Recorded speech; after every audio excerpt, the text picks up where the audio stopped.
ዘይነብ የተባለች አንድ ባለሀብት አግብታ የምትኖር ሴት ነበረች። የባሏ ስም ኢምራን ሲሆን ኢምራን በጣም ባለሀብትና ጥሩ ንግድ የነበረው ትርፋማ ሰው ነው። አንድ ቀንም ዘይነብ ለየት ያለ ስሜት ይሰማት ጀመር። ጭንቅላቷን አመማት። ኢምራንም ሐኪም ጠራና እንድትታይ ያደረገ። ዶክተሩን በመጣ ሰዓት ዘይነብን ሲመረምራት እርጉዝ እንደሆነች ነገረው። ኢምራንም ይህንን ሲሰማ በጣም ተደሰተ። ነገር ግን ለሚስቱ እንዲህ አላት፣ ሴትን ልጅ ምትወልጂ ከሆነ ከኔ ጋር አትኖሪም። እኔ የምፈልገው ወንድን ልጅ ነው። ወንድን ልጅ ምትወልጂ ከሆነ ነው ከኔ ጋር መኖር ምትችይው አላት። ኢምራን ሁል ጊዜ የሚያስበው ይህንን ሁሉ ንብረት ያፈራሁትን ወንድ ልጅ ወልጄ ለሱ ነው ማስረከብ ያለብኝ። ሴትማ ከሆነች ባል ስታገባ ያለምንም ልፋት እሱ ሊወስደው ነው። የማላውቀው ሰው ደግሞ ንብረቴን እንዲነካ አልፈልግም። ስለዚህ የመጀመሪያ ልጄ ወንድ እንዲሆን ነው የምፈልገው እያለ ያስብ ነበር። ዘይነብም የምትወልድበት ጊዜ ደረሰና ወለደች። የአላህ ነገር ሆኖ የወለደችው ሴት ነበር። ኢምራንም ይህንን ባወቀ ጊዜ በጣም ተናደደ። ወደ ሚስቱ ጋርም ሄዶ በነገርኩሽ መሰረት ወንድ ልጅ ስላልወለድሽልኝ ይህንን ቤት ለቀሽ ውጪ ያላት። ከህመምሽ እስኪሻልሽ ድረስ 1 ሳምንት እዚህ እንድትቆይ ይፈቅድልሻለሁ። ከዛ ይህንን መንደር ለቀሽ ውጪ ያላት። ዘይነብም ይህ እኮ የአላህ ሥራ ነው፣ ፈልጌ ያደረኩት ነገር አይደለም ብትለውም ባሏ ግን ሊሰማት አልቻለም። ዘይነብም በባሏ ክፉነት በጣም አዘነች። በምንም አይነት ሁኔታ ኢምራን ሊረዳት እንደማይችል ስላወቀች ወደሱ ጋር ሄደችና እንዲህ አለችው፣ ይህንን ቤትህን ለቅቄልህ መውጣ ከሆነ የራሴ መኖሪያ ቤት ያስፈልገኛል። ቤትን ግዛልኝ፣ ያኔ ለቅቄልህ ወጣለሁ አለችው። ኢምራንም በሷ ሐሳብ ተስማማ። ከከተማው ወጣ ብሎ ቤት ገዛላትና ከሳምንት በኋላ ሚስቱን ዘይነብን ወደዛ ይዟት መሄድ ጀመረ። ወደ ቤቱን በደረሰ ጊዜ የገዛሁልሽ ቤት ይሄ ነው፣ በፈለግሽው መሰረት ገዝቼልሻለሁ። ከአሁን በኋላ እኔ ጋር ምንም ጉዳይ የለሽም፣ ወደ እኔ እንዳትመጪ ፈትቼሻለሁ አላት። ከዛም እሷን እዛው ትቷት ጥሏት ሄደ። ዘይነብም የባሏ ጭካኔ መጀመሪያ ያናደዳትም ቢሆንም ነገር ግን በተግባር ስታየው በጣም አዘነች።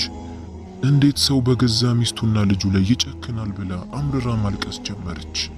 አስጠግቶ የሚያኖራት ቤተሰብም ሆነ ዘመድ አልነበራትም። ብዙ ሰዎች እሷ ጋር እየመጡ ለትዳር ቢጠይቋትም እሷ ግን አልፈልግም፣ አሁን ዝግጁ አይደለሁም እያለች ትሸኛቸው ነበር። ብቻዋን ከሴት ልጇ ጋር ለመኖር ወስናለች። ትንሽ ልጇን እያሳደገች እዛ ትንሽ ቤት ውስጥ መኖር ጀመረች። ቀናቶችም አለፉ። ልጅቷም እያደገች መጣች። ዘይነብ ስራን ሰርታ የምታገኘው ገቢ ስለሌለ በቤት ውስጥ ከባሏ ኢምራን ቤት ስትወጣ የያዘችውን ቀለብ ነበር እያብቃቃች ለልጅቷ ትሰጣት የነበረው። አንዳንዴ እሷ ሳትበላ ለልጇ ትሰጣት ነበር። በዚህም ሁኔታ ላይ ሳለች አንድ ቀን የቤቷ በር ይንኳኳል። አንድ ያረጀች አሮጊት ነበረች። አሮጊቷም ለዘይነብ የሚበላ ምግብ ካለች ስጪኝ አለቻት። የዛን ቀን ግን ዘይነብ ቤቷ ውስጥ የነበረው ለልጅቷ ያስቀመጠችው ትንሽዬ ዳቦ ነበር። ዘይነብም ይህች አሮጊት ምናልባት በጣም ተርባ ሊሆን ይችላል አለችና አሮጊቷን ወደ ቤቷ ይዛት ገባች።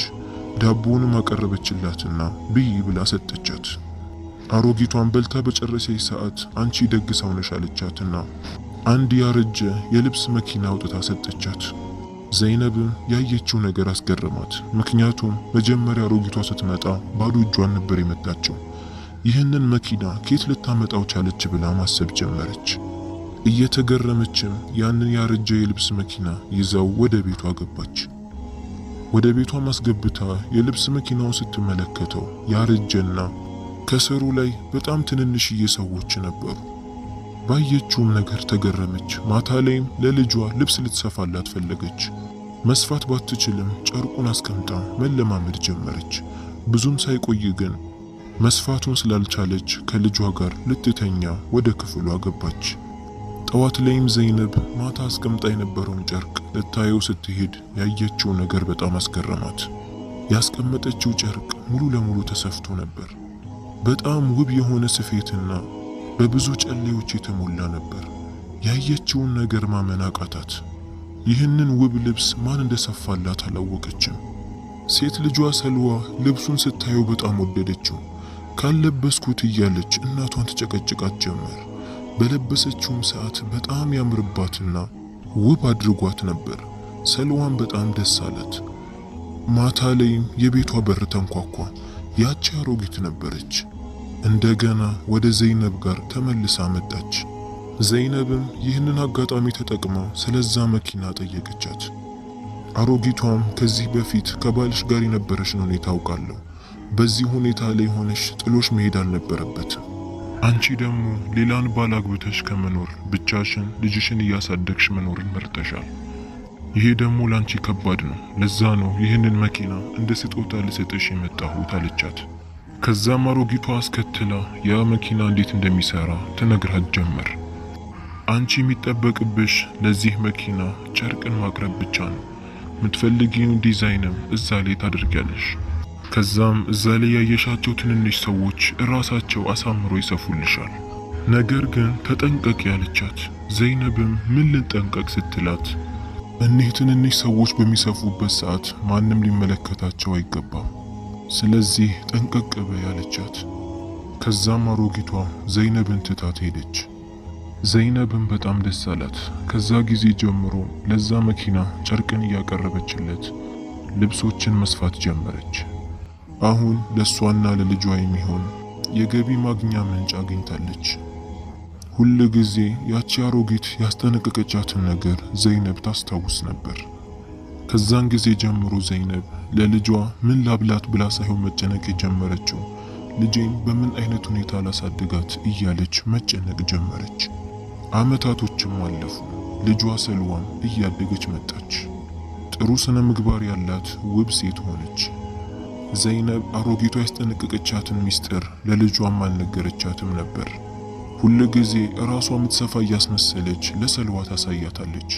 ነገር ግን እውነታው ያንን ጨርቅ የሚሰፉት እነዛ ትንንሽ ሰዎች ነበሩ። ይህንንም ጉዳይ ሰልዋ አታውቅም ነበር።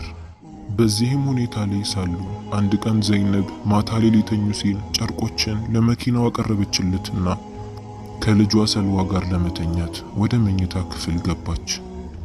ማታ ላይም ተኝተው ሳሉ በድንገት ሰልዋ ውሃ ይጠማትና ውሃን ፍለጋ ከመኝታ ክፍል ትወጣለች።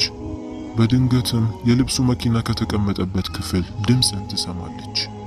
ወደ ክፍሉም ቀርባ ስትመለከት ያየችው ነገር በጣም አስደነገጣት። ትንንሽ ሰዎች ቁጭ ብለው ልብስን እየሰፉ ነበር። ባየችውም ነገር ተገርማ እንደገና ለመተኛት ወደ ክፍሏ ገባች። ንጋት ላይም ሰልዋ ያየችውን ነገር ለእናቷ ነገረቻት። እነዛ ትንንሽ ሰዎች እነማን ናቸው? ይህ መኪና እውነት እንደሌላው መኪና ነውን? ብላ ጠየቀቻት። ዘይነብም ይህንን ስትሰማ በጣም ደነገጠች፣ አዘነችም። ሚስጥሩም እንደታወቀ ገባት። አሮጊቷ ያስጠነቀቀቻትንም ነገር ለልጅቷ ነገረቻት። ሰልዋም ይህንን ስትሰማ በጣም ተገረመች። ወዲያውኑም የቤቱ በር ተንኳኳ። ያቺ አሮጊት ነበረች እንደገና ወደ ዘይነብ ቤት የመጣችው። ከበር ላይ መሆኗ እያዘነች ደብቂው ያልኩሽ ሚስጥር እንደተጋለጠ አውቄያለሁ፣ ላንቺም ለልጅሽም በጣም አዝናለሁ አለቻት። ዘይነብም ይህ መኪና እኮ ለእኔና ለልጄ የገቢ ምንጭ ሆኖን ነበር፣ ከዚህ በኋላ ልጄን በምንድነው ማሳደጋት አለቻት። አሮጊቷም አትጨነቂ፣ ይህንን ሚስጥር እንድትጠብቂ ሁለተኛ እድል ይሰጥሻል፣ ነገር ግን ከዚህ በኋላ ይህ ሚስጥር ከተጋለጠ እድል አይኖርሽም፣ ስለዚህ ጠንቀቅ በይ አለቻት። ይህንን በሚያወሩ ሰዓት ሰልዋ ተደብቃ እየሰማቻቸው ነበር። አሮጊቷን በሄደች ሰዓት ሰልዋ እናቷ ጋር ሄደችና እንዲህ አለቻት። ሚስጥሩ የተጋለጠው በእኔ ምክንያት እንደሆነ አውቄያለሁ። አሮጊቷም የመጨረሻ አንድ እድል ብቻ ነው የሰጠችን። እኔ ደግሞ አንድ ሐሳብ አለኝ። እኒህ ትንንሽ ሰዎችን ከምናስቸግር ልብስ መስፋትን ለእኔ ያስተምሩኝ፣ ከዛ በኋላ እኔ ሰፋለሁ። ከለመድኩኝ በኋላ ሳንጨናነቅ መኖር እንችላለን አለቻት። ዘይነብም ይህንን ከልጇ ስትሰማ በጣም ደስ አላት። ይህ ጥሩ ሐሳብ ነው አለቻት። በልጇ ሐሳብም ከተስማማች በኋላ ሰልዋ እዛ መኪና ላይ ቁጭ ብላ እነዛ ትንንሽ ሰዎች ያስተምሯትና ያሰለጥኗት ጀመር። ሰልዋ ከውስጧ የሆነ ተነሳሽነት ስለነበራት የልብስ ስፌትን ለመልመድ ጊዜ አልወሰደባትም ነበር። የሚያስደንቁ ልብሶችን መስፋት ጀመረች። እነዛ ትንንሽ ሰዎችም ሰልዋ በደንብ መስፋት እንደቻለች ሲያውቁ ተሰናበቷቸውና ያንን ቤት ለቀው ሄዱ። ከዛም በኋላ ሰልዋ በግልጽ መስፋት ጀመረች። የሚያማምሩና የማይታመኑ ልብሶችን ነበር የምትሰፋው። ብዙም ሳይቆይ የእሷ ችሎታ በዛ መንደር ላይ ይታወቅ ጀመር። ሰዎች ስለ እሷ ያወሩ ጀመር። እሷ ጋርም እየሄዱ በሰልፍ መግዛት ጀመሩ። ከዛ መንደርም አልፎ የከተማው መሪ ጋርም ደረሰ። የንጉሱ ልጆች ሰልዋ ስለምትሰፋው ልብስ ያወሩ ጀመር። ሰልዋ ጋርም ብዙ ስጦታዎችንና ንብረቶችን ይዘው መሄድ ጀመሩ። ሰልዋም እነሱ ከፈለጉትና ካሰቡት የበለጠ የሚያማምሩ ቀሚሶችን ትሰፋላቸው ጀመር።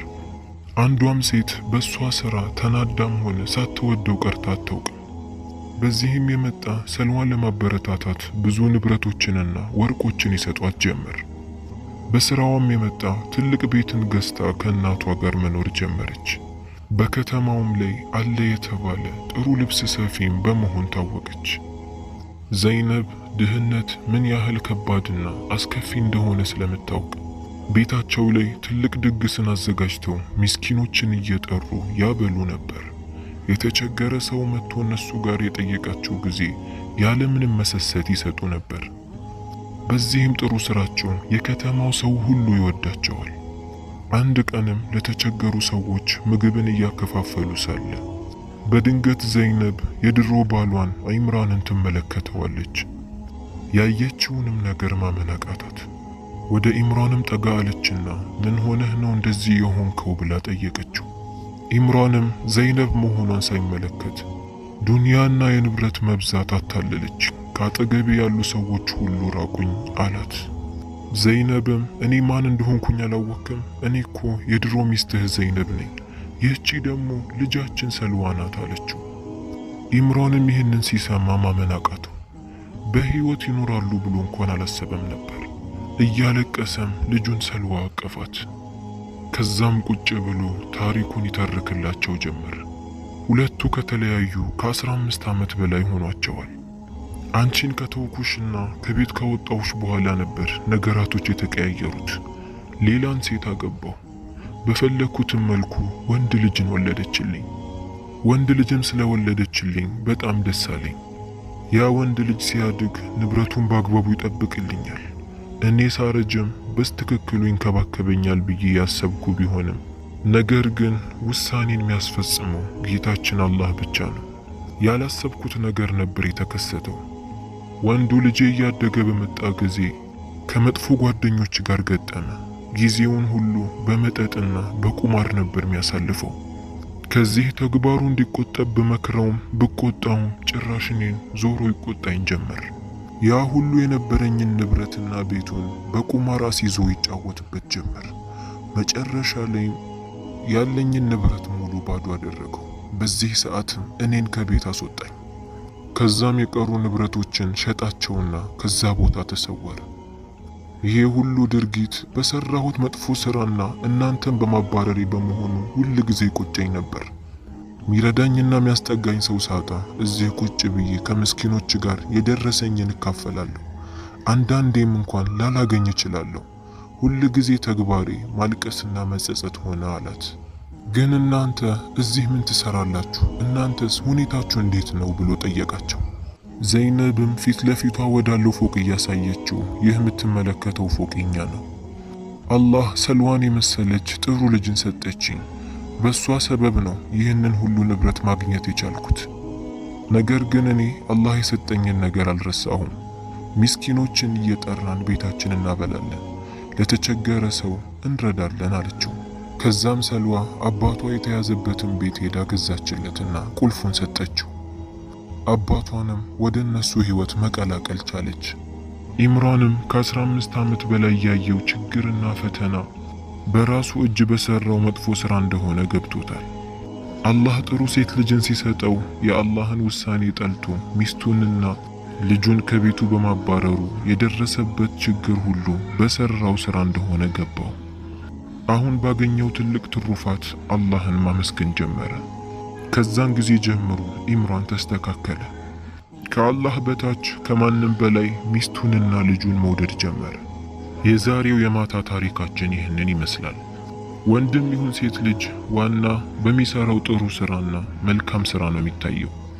ታሪኩን ላይክ፣ ሼር፣ ሰብስክራይብ አድርጉ። ኮሜንትም ጻፉ።